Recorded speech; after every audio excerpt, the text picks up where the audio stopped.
The night air hangs heavy, shrouding a forgotten forest in fog and silence. An old, decrepit house emerges, a monument to sorrow, its windows dark, its walls peeling. This is not a home, but a tomb, steeped in dread and waiting for new visitors. Here, the veil between worlds is thin and the air pulses with a quiet, malevolent energy. Tonight, we begin our journey into true horror, not of fantasy, but of chilling reality. The darkness is watching, waiting for the perfect moment to reveal itself.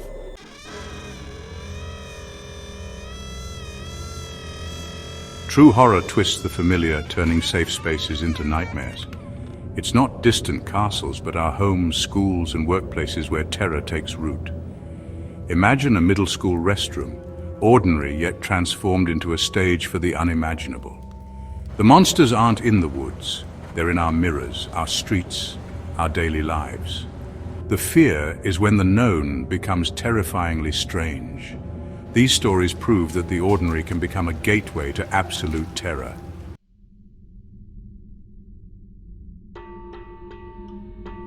The most haunting fears prey on our minds, making us question reality and ourselves. One story, a mirror reveals a smiling doppelganger, turning identity into terror.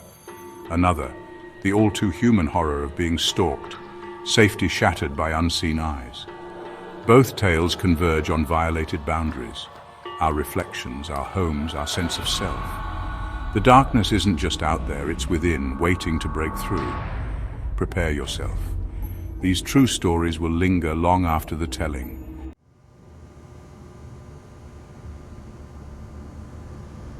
Middle school, a time of awkwardness and curiosity, drew me to forgotten places. Our school's outcast restroom, detached and neglected, was avoided by all. Its filth and oppressive atmosphere made it more than just dirty. It felt wrong. No one went there unless desperate, and even then it was a journey through hostile territory. One day, necessity forced my hand. The clean restrooms were too far. The forsaken one was my only option. Dread settled in as I stepped inside.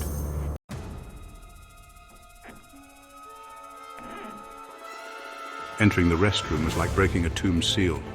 The stench, the silence, overwhelming. I rushed to the last stall, avoiding every grimy surface, desperate to finish quickly. Relief was brief. I still had to wash my hands and escape. At the sink, the rusty water's splash was the only sound until I heard it. Knock, knock, knock. Soft, rhythmic, unmistakable. The mirror, clouded and streaked, reflected only a distorted world. I told myself it was nothing, but the dread was real.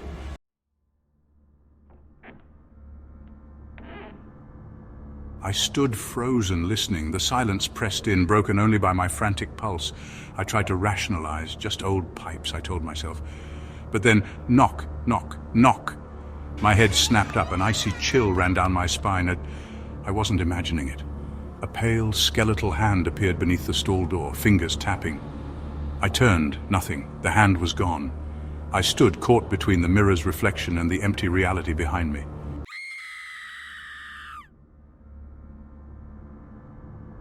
A wave of pure, unadulterated fear washed over me. My first instinct was to run, but I was frozen, staring at the mirror. My reflection grinned back, grotesque, wide, and wrong. Its eyes were unblinking, filled with something dark. Then it raised a pale hand, tapping on the glass, and waved. The nightmare smile never faded. I finally broke free and ran.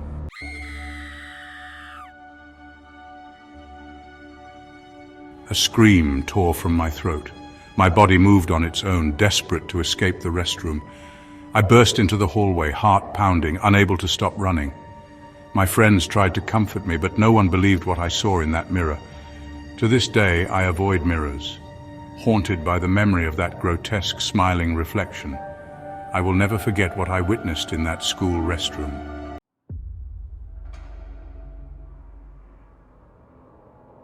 I always believed I could handle anything. My confidence was my shield until I felt that deep, churning warning in my stomach. My friends called it my sixth sense, and it never failed me. That Friday afternoon, as I walked to my car, a battered van crept by. I saw two men inside. My gut twisted tighter than ever before. This time the feeling was undeniable. Danger was close.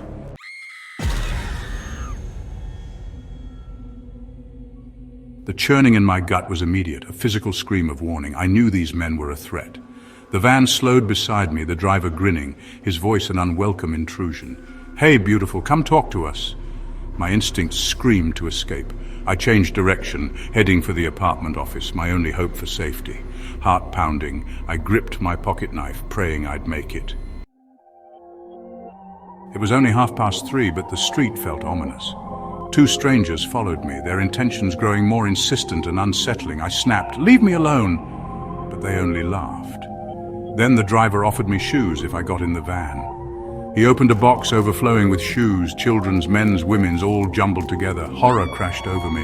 I realized in that moment the true danger I was in.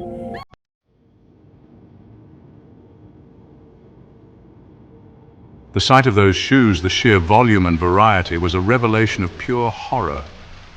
It was a silent testament to something deeply, fundamentally wrong.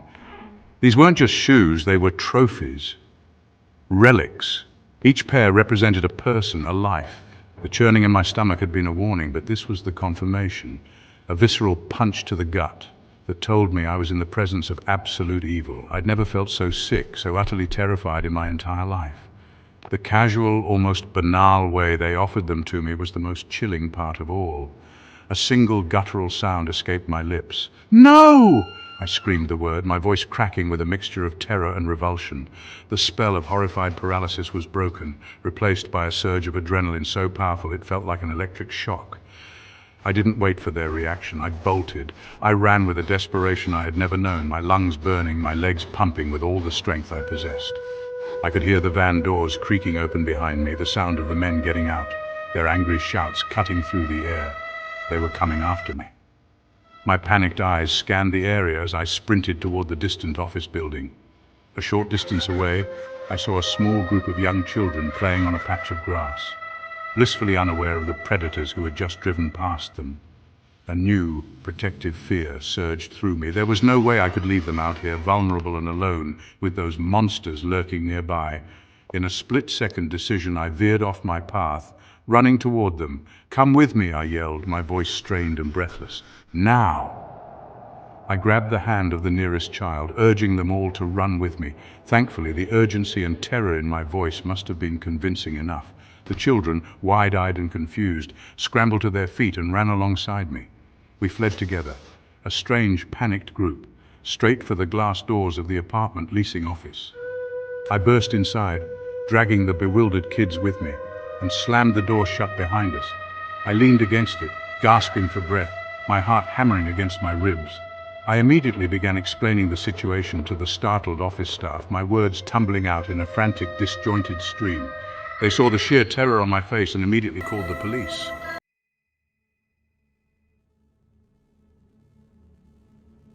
While one staff member called the police, I shakily phoned a child's mother to assure her he was safe. The police arrived, but the men and their van had vanished. Days passed in anxious blur. Friends stayed with me, helping me feel safe again. But as we finally stepped outside, we saw it, a dirty van hidden in the shadows. They were back, watching.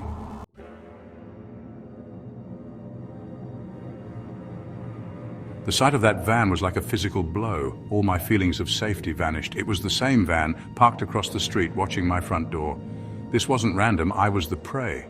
My friend and I froze, fear making us statues. We scrambled inside, locking the door, but the van stayed, its occupants watching. My home was no longer safe. The nightmare had returned.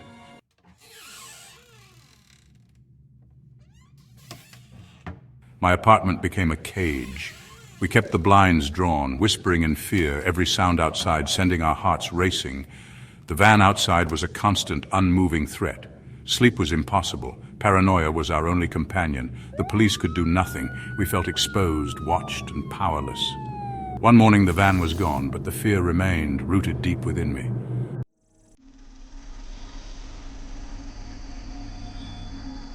After their disappearance, dread filled my apartment. Every white van sent panic through me. I became a stranger in my own home, haunted by the thought that the men in the van were collectors, far worse than stalkers. The memory of the shoes, the chilling souvenirs never left me. I broke my lease, moved away, but the fear followed. This horror changed me forever. It will never truly be over.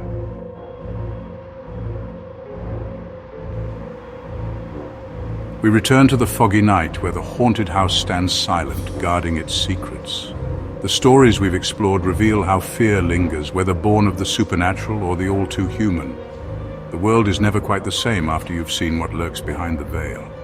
These are the lingering shadows, fear that follows long after the story ends.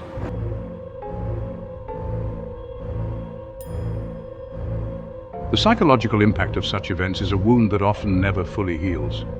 It becomes a scar, a permanent reminder of a moment when the world broke. For the young girl in the school restroom, every reflective surface is now a potential portal to a waking nightmare. The simple, mundane act of washing her hands or checking her appearance is forever tainted by the memory of that grotesque, impossible grin. This is a deeply personal form of haunting, where the source of fear is intrinsically linked to her own identity, her own face. The monster she saw wore her features, turning the very concept of self into something untrustworthy and terrifying.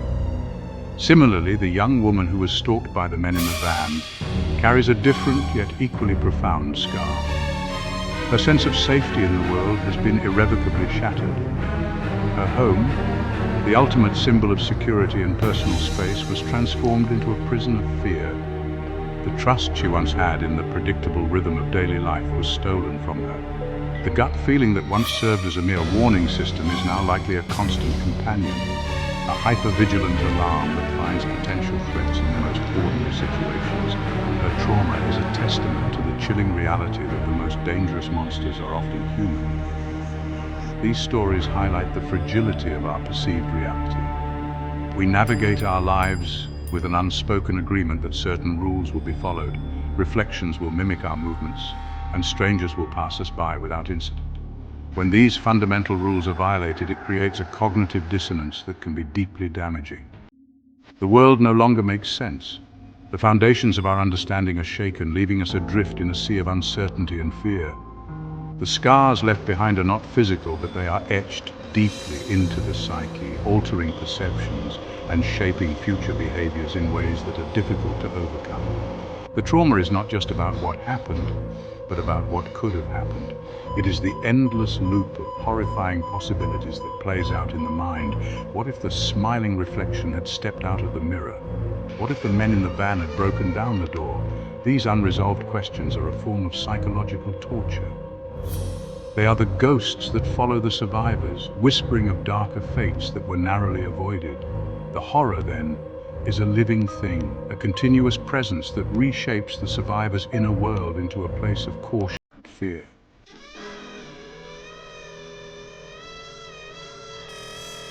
As our journey into these true tales of horror comes to a close, we are left with more questions than answers. This is perhaps the most unsettling aspect of all. In fiction, there is often resolution. The ghost is banished, the killer is caught, and order is restored. But in the real world, the nightmare often remains unsolved. The origins of the malevolent entity in the school mirror remain a complete mystery.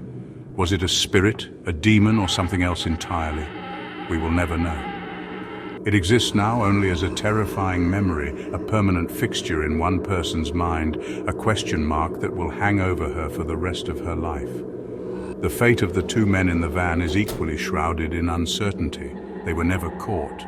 They dissolved back into society, taking their secrets and their horrifying box of shoes with them. Are they still out there? Are they still collecting trophies from other unsuspecting victims? The lack of closure is a unique and agonizing form of terror.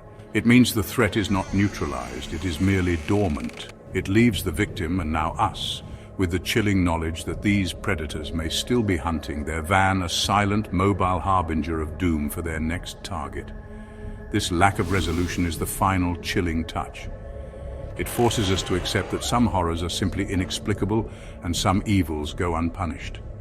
The world, these stories tell us, is not always a just or rational place.